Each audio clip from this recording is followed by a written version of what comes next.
It's time to make sports talk great again with Curt Schilling and Steve Deace. And greetings. Welcome to Blaze Media. We're each and every day here on the Blaze, or maybe you're watching on YouTube, listening to us via podcast. We do our very best to talk sports. I am Steve Deace. He is World Series champion, future Hall of Famer Curt Schilling. Are you ready to go, brother? Ready to go. Then we put 25 minutes on the clock, and we begin with as many of the day's sports topics as we can get to in that time, starting right now. So, Ohio State gets the news that many expected was going to happen. Georgia transfer, five-star phenom from the class of 2018, Justin Fields, will be immediately eligible and will be the starting quarterback for the Ohio State Buckeyes this fall. Now, if you are a frequent, observer of this show, yeah, you know I'm a Michigan fan. We don't hide our biases here, but I'm totally fine with him being eligible. To me, I think with the NCAA transfer rule, it's got to be one or the other. Either everybody has to sit a year and there are no exceptions, or if a coach leaves or whatever reason you want to transfer, if you've been at that school for a year and you're in good academic standing, you can go. But this whole thing of waivers and exceptions and the way this was managed with him is what bothers me. All right, so he's claiming racial animus. And the instance he's claiming, and man, I listened to a couple of the national shows I like that had a couple of your former ESPN peers on them, Greg McElroy and Dusty Dvorak, who I really like, by the way. All right, and those guys don't mind giving you a contrarian point of view and telling you what they really think. They didn't want to touch this with a 10-foot pole. When Dusty Dvorak was asked what he thought about this, man, I could hear the mental math going on in his head, thinking, how much truth can I really say before Bristol calls and tells me I'm fired? I mean, it was fascinating watching him. This one's kind of tough. Doing everything he could to not have to tackle this one, and that's my point. So this young man claims racial animus, yet he played the whole year after the event occurred. No one doubts that the event occurred. Georgia got rid of the baseball player that used the racial slur. He was gone. Justin Fields remained in school after this occurred. His sister then enrolled after this occurred. All right? So one of two things here is true. A, his claim of racial animus was a complete and total farce. Or B, he then put out a letter last week after he was ruled eligible saying Georgia doesn't have a problem with diversity. I never felt threatened there. So either his original claim was a crock or that letter is a crock. And I don't know how much of this is the NCAA system just incentivizes this level of hypocrisy. But if I'm Tate Martell was the Ohio State quarterback, and now he's transferring because this guy's coming in. Yeah. Really, Tate Martell and Justin Fields have the same argument, which is I wasn't going to play over the guy that was already there. Justin Fields wasn't going to beat out Jake Fromm. I can't believe he really thought he was going to go to Georgia and they were going to bench the freshman that just took him to the national championship game for him. Whatever coach told him that, I don't want to play poker with that guy. He's a great liar. All right. Secondly, Tate Martell is leaving because that guy's better than him, and he's coming in. So they both have the same argument. One guy just gets to make a fake racism claim, which doesn't do anybody any good. And why? And in an era where LeBron James claims fake racial vandalism that's not true, where what's his face with the Seahawks claims I was racially targeted by police, and then we go to the Vegas Police Department of surveillance footage and was actually non-white officers, and none of them assaulted him whatsoever. And nobody ever Jesse Smollett, right? And no one, of course, ever gets called on the carpet once the fake accusation is made. Right. There's a simple solution to all of this: just have a uniform standard, and that is either everybody has to sit out a year, or everybody can go wherever they want, provided they're in academic good standing and they've established residency, and get out of the discrimination claims and what's fair and what's not. Just get out of that business altogether and deregulate it, period. Well, first of all, whether the incident's real or the note's real, they're not mutually exclusive. They can both be fake, and I think they both are. That's the first thing. I think the easiest way to solve this would be everybody and anybody can transfer one time, anytime they want, anywhere they want. And after that first time, you have to go through a arduous process if you ever want to do it again. I'm even okay with that. See, one of the fake arguments that we hear is, well, the coaches can leave whenever they want and go where they're. That's kind of true, but this is, again, where people don't understand what life is like in the workplace. The coaches have to pay consideration. There's this word called buyout. They can't just get up unless their contract is expired. They can't just get up and leave. They owe a consideration sum to the school that they are leaving. The consideration that the players have owed in the past is that they had to sit a year. Okay. So I am generally pro player, because the business model now is way beyond what these schools are making, way beyond what they were originally making in the 70s and 80s, okay? And the priority is not the athlete anymore. It's not even remotely the athlete. The priority is the billions of dollars that the university can make for the athlete's performance. The athlete is I don't know what listen, they get a free education and that's all good and well, but these guys aren't compensated in any way, shape, or form relative to the revenue they generate. I agree. And as a capitalist, that's why I'm generally in favor of their movement. But we're incentivizing. Right. Do you understand the precedent that was set here? Right. No, I know where you're going with this. That's my concern. Yep. Yeah, no, listen. So we're to expect that Georgia is certified racist and then cured their racism all in the span of 48 hours? What the hell is that? Well, we don't talk about politics when we don't have to, and we stick to sports. But the fact of the matter is, this is what has happened to the country. That we have gotten to a point where if you're I can't help but remember that what was the saying during the Kavanaugh hearings? Women should be believed. Period. Mm-hmm. Now, the argument completely flips on its head when you have Democrats being accused of the same crimes that they never even remotely came close to proving on Kavanaugh. The same goes true for minorities. And I hate there's a website out there called fakehatecrimes.org. Just have a look at it one day and realize that, you and I live in a country that did a lot of things to get rid of its horrible past. Yes, racism exists today, and you're never going to ever going to morally legislate it. But the fact of the matter is, we live in a country that is as open, as tolerant, as loving, accepting, kind as any place in the world. Probably as any place in the world has ever been, actually. In the entire history of this species, probably. Yeah. That's exactly right. But this is, do you realize how much damage? I don't think this is like the fake rape victim who claims rape and is lying. The damage he's doing to people who are actually assaulted or singled out because of their minority status is immense. Why? It's immense. So this is where the adults, in a way, I kind of don't blame him. Because he's looking at the precedent and the examples that have been set, and he's using a system that in past eras, I mean, on this show, for example, you don't like to consider any record set before desegregation in your home sport of Major League Baseball, right? So it's not like you don't think Babe Ruth and those guys were great players. You're just pointing out they didn't play against a lot of the best players of their time, all right?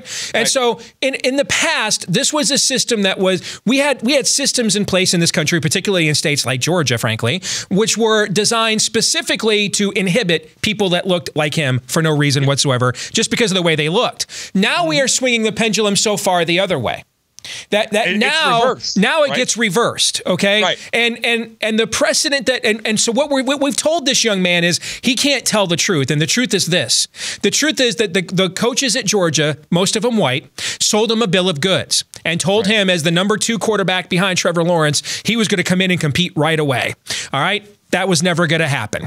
And then they misused him all year. They never really put him in a position where he could showcase his skills. And then the last straw was they put him in on a fake punt against Alabama. That was the single worst play call any coaching staff made in a big game in college football this year. And Alabama knew when he was in the punt formation that it was going to be some kind of fake. They snuffed it. That turned the whole game around. And that really was the end of Georgia's season, was that play call by Kirby Smart. And they put him out there in a position to fail. See, he can't. And then his offensive coordinator, by the way, left to Tennessee. He can't just tell the truth. Why won't we just let him tell the truth? But here's the problem, Steve. This is very much like the real world. When the constituents are smarter and more mature than the people that are elected to run the thing, this is what happens. This is no different than our government. As a people, we're more honest and straightforward than anybody that serves in the government that's supposed to be serving us. These athletes are I would trust them a million times over before I trust the NCAA, because I don't know about you, but I have never seen the NCAA, and I don't feel like the NCAA makes a decision that is ever in the academic athlete's best interest. Not unless it has to. And this idea, help me to understand why Justin Fields can decide where he wants to go to school with the help of his parents when he's 17 years old and a high school senior. But he can't decide where he wants to attend school when he's 18, 19, 20, 21, 22 years old, but he's old enough to vote. He's old enough to be drafted into a war. What sense does that possibly make? Steve, your nirvana, your heaven, NCAA, it's broken. It's broken, and it's broken because of the people that run it. No, again, no different than this country. We have people in charge who are supposed to. The NCAA is supposed to serve the athlete, if I'm not mistaken. Is that yes? Am I wrong? Yeah. Okay. So again, when you talk about the NCAA only serving the athlete in extreme instances, how did we get here? Well, same we've got everywhere else. You're right that this is what's happening systemic in our culture, and what's happening here is a bureaucracy. Has a bureaucracy that was set up with an antiquated business model at a time when the dollars and cents were not nearly what they are now. Nope. Is struggling to hold on to power, and so it makes a bunch of cockamamie rules and exceptions and everything else so it can maintain its grip on this revenue and on this power, and ends up setting people up and incentivizing dysfunction, ends up incentivizing. I mean, tell me why Alabama, pick all the other SEC schools. Why aren't they calling every black player at the University of Georgia right now and saying, why do you want to play at that racist school? Come transfer here. Question. Let me ask you, and I'm dead serious with this question. What happens if the NCAA as a governing body left tomorrow? You know what would happen is you would have a situation where a free market would permit people to make bad choices, but then they would face the consequences for them, so it would de-incentivize those bad choices at the exact same time. That's what you would happen. have, but you would also have almost, I would argue, like look at the University of Missouri situation, right? So the NCAA comes in and finds out a tutor was doing work that they shouldn't have been doing, okay? And so they give the school a bowl ban and a postseason ban. Don't do any of that. Don't do any of that. You know what you do? It's really simple. You go in and you tell that school the revenue share, your revenue share from the SC. Don't punish the players that didn't do anything wrong. Go in there and tell the university your revenue share from your league from the postseason this year goes to the is forfeit, number one, and then number two, any of your current players that want to leave right now, without any penalty at all. Now, they did make this change, can do it right now. And when you start realizing that other coaches are going to come in and raid me all the time, and Missouri's coach is concerned about that, meaning deregulation provides competitive incentives, okay? Here's the more important point for me, and I think I would argue I might be speaking a little bit for you as a father, too. We are putting accountability and taking accountability away from our young men and women. Yes. To a point where their first experience in failure is in the real world when they can't handle it. Why is it Justin Fields' fault that the coaching staff at Georgia misled him and misused him? Why is that his fault? Why is it Tate Martell's fault that Urban Meyer just up and retired, and now they're going to go to more of a passing offense when he's more of a runner? Why is that his fault? It's why we're witnessing what I would argue, the softest generation in the history of this country, and in my lifetime for sure, of people who, these are entitled people. And again, college is supposed to, I went to 1 year of junior college. I didn't get to go to a 4-year school, but the thing I learned about college in professional sports was college and going away from home was all about learning how to live in the real world socially. Very few colleges got, you know how many, when I ran 38 Studios for 6 years, I had 20 executives who not one of them did the job that they got a master's degree in.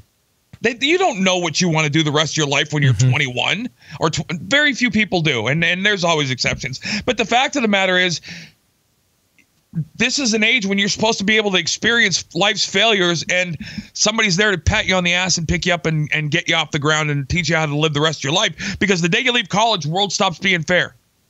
The rules stop working in your favor, and these football players are not learning anything, and the body that's supposed to be teaching them is probably the reason why. Let's go to the NFL. The Cleveland Browns have signed former NFL leading rusher Kareem Hunt, who was cut by the Chiefs in November. When it was revealed, he actually lied to the team. That's the part of this story that keeps being left out. All right. Yep. So the incident had been reported all along. It just TMZ discovered the video in November, another Ray Rice type of a situation, and he lied to the team about the scope of the incident. And at that point, Andy Reid can't have him in the locker room when you're lying to management and cut him right away. Cleveland already has a star running back in Nick Chubb, who led all NFL rookies in rushing this year. Thank you. You're on my fantasy team. Yeah.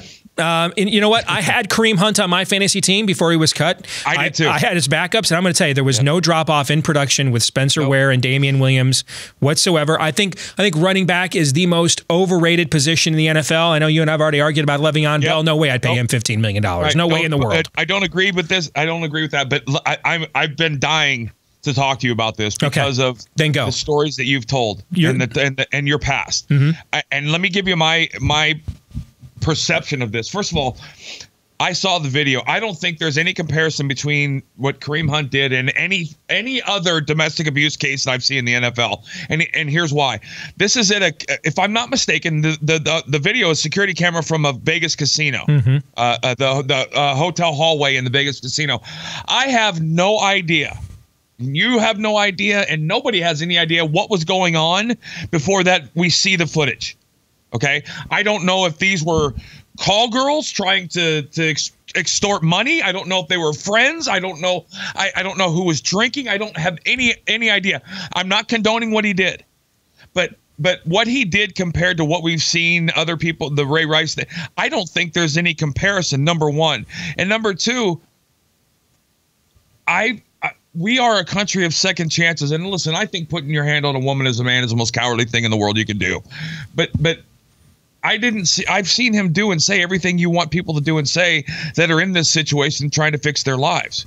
Now, again, never been a victim. I've never been involved and I've never had a situation. So I'm speaking from the outside looking in, but I'm absolutely dying to understand how someone with your history views something like this. Well, you know, my history comes from the fact this was learned behavior from the stepdad who did this to us.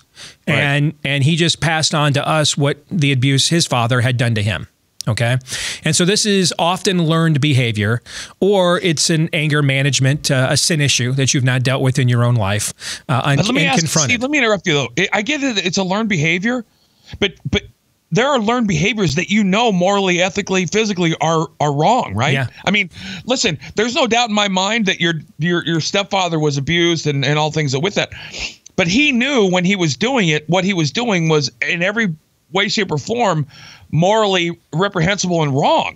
He knew after it was over, and that's why we went to Disney World, Knott's Berry Farm, Cedar Point, Universal Studios. I mean, I took every vacation you could imagine as a kid. You know, a lot of my friends, I was the first kid on my block to have an NES. A lot of my friends thought I was spoiled. Right. Yeah. Right. Yeah. So that is actually scary to think like that. Yeah. Here's what he's 23. His background, he doesn't come from a great family setting.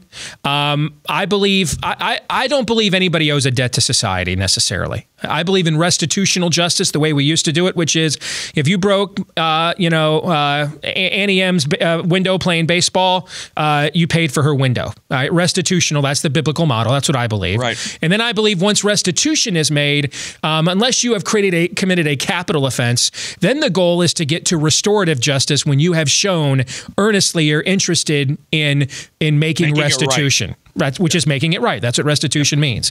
Yep. He has shown some interest in restitution. My problem with this is this came out at the end of November. We're sitting here in early February. All right. I go back to an incident when I covered Iowa State football in a past life. And they had a star football player who had gotten busted at a campus fight. And some, skinny white kid rolls up on this, a big black football player and starts running his mouth. You can probably even only imagine what was probably said. Okay. So he starts writing checks his body can't cash, basically. And this football player basically knocked him out. And that wasn't even really the issue. The issue was he then stole his cell phone and took his money. from his wallet, which was only $4. So, and he went to the county jail for 8 months for assault over $4 and a cell phone. He was brought back after his sentencing was done. He was immediately put back on the team and on scholarship. And I opposed that, even though I was the guy that owned the Team Fan magazine, and the head coach and I shared a birthday. We're good friends, are still friendly to this day, and I opposed it publicly. You know why? There's no way he has shown that he yet, if you put him back on scholarship, that he's fully committed to restitution. And my argument to the audience at that time when Iowa State fans got mad at me was, you know, we're going right now into the start of the season. It's really easy to be disciplined right now. Okay, because his schedule is going to be insane between classes and practice and camp and game prep. Let's find out when the season ends, and this young man is on his own and he's outside of the structure full time of the team. Let's see what happens. Okay, and if I hope he's great, and I hope you guys all call me in January and tell me I thought you were a Christian that believed in second chances. I want those calls. What do you think happened 2 weeks after the season ended in mid-January? Another incident. He's kicked out of school. That young man actually ended up, his life crashed. He passed away a few years ago. And I mean, this was a guy that could have played in the NFL. And in the end, it was not demanded of him to make restitution. All right. Yeah. And so what I would say here about the Kareem Hunt situation is it is February. Okay. You know, I want to see this is a long off season, man. Let's let him. There's no way you've truly dealt with your whatever issues you think you have or your demons in 2 months. Especially given the family background that you come from. All right. So I'd like to. So what this smacks to me of as the Browns hurrying to sign a guy before another team did, and they're not necessarily interested in restitution. They're much more instant and rehabilitation and restoration as much as they are in production. And we just had a conversation about Justin Fields and the adults setting him up to fail. Yeah. This guy's only 3 years older than Justin Fields. Okay. Yeah. I don't know what you were in the minors. I can't tell you the amount of growing up I was forced to do from 19 to 23, and then from 23 to 27, and then from 27 to 30. You know what I'm saying? Yeah. So I think it's much more prudent.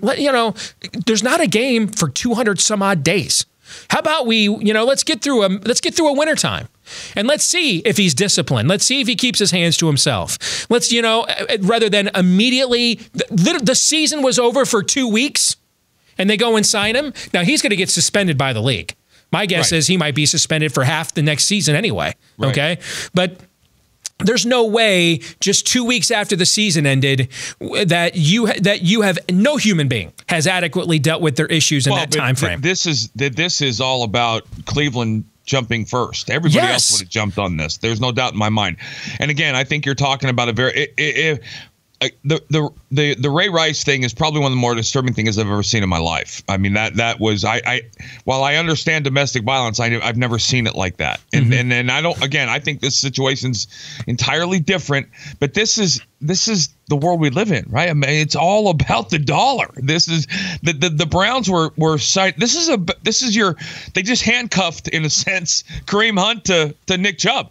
They played it safe and it's got enough breathing room that they don't look like idiots, right? I mean, you don't hear everybody saying, well, we don't know that yet. We'll see. Right, but I'm saying, my point is, and I got to tell you the other thing I've heard, and it makes me sick to my stomach, is people trying to use Colin Kaepernick as an equivalent. I'm glad you brought that up. And let me just say this, and I want to be as fair to the people bringing up.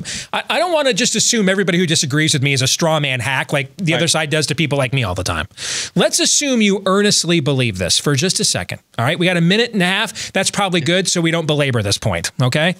Here's the difference. Colin Kaepernick, you and I have talked about the fallacy of Pete Rose isn't in the Hall of Fame. Yep. Everything Pete Rose hasn't hawked is in the Hall of Fame. Everything is. They do acknowledge the 4,192 hits. It's just his bust is not in there, okay? Right. But he is mentioned. It's not. They haven't scrubbed him. Similarly, Colin Kaepernick has been offered numerous chances. Maybe the most right-wing owner in the NFL is John Elway. Okay, he offered him a chance to come to Denver Broncos last year. He has been offered several chances to come back to the NFL, and he has made it clear, though, that he intends to use your team as a platform to air his beliefs.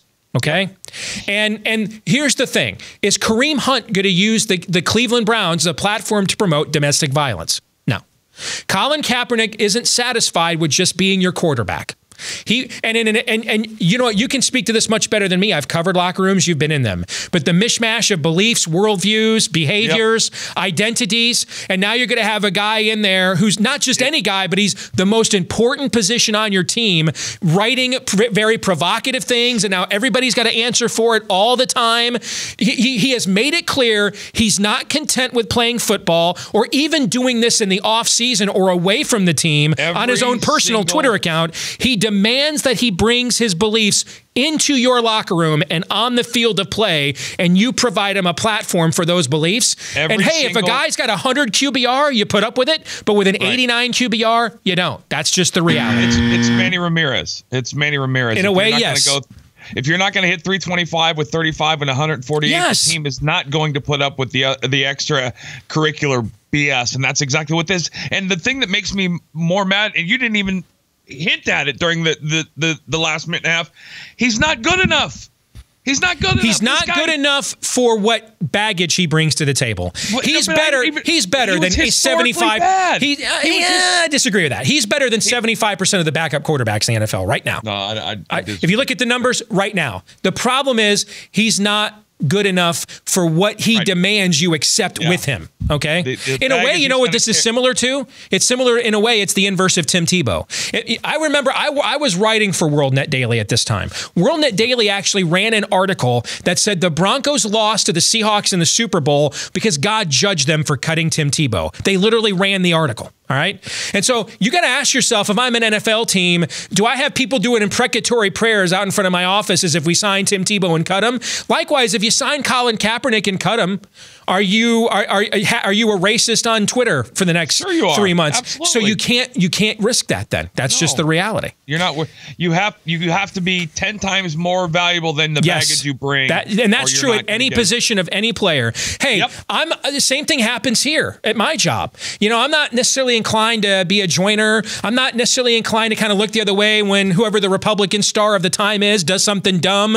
I kind of don't roll that way. All right. You know what that means, though? If I'm going to ask the company that gives me a platform to put up with the blowback that goes with that, I better produce a product that justifies the blowback. And the minute I don't, guess what's going to happen? The math doesn't add up, Steve. Have a nice life. That's exactly the way it works. Same thing at ESPN, only they want no baggage if you're conservative.